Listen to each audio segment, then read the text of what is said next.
Hi guys, ito try ko tong Energetic Awakening dito sa Space Werewolf. Ayan, pipili ka kung Joker ka, Killer, or Civilian.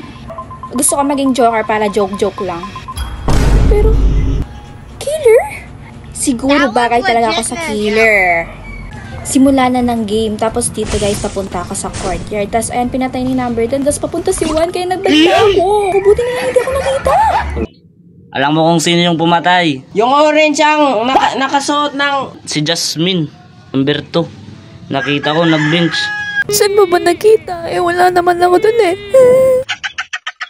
Oo nga guys, baka si number 2 talaga yan, si Jasmine yung pumatay. Paano masabi? Vote natin siya.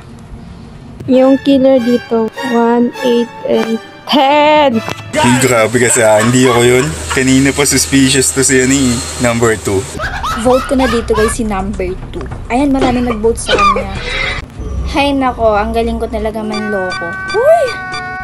O diba, magsisinungaling ka lang at mananalo ka na. Kaya maglaro ka na din itong Space Werewolves sa WePlay.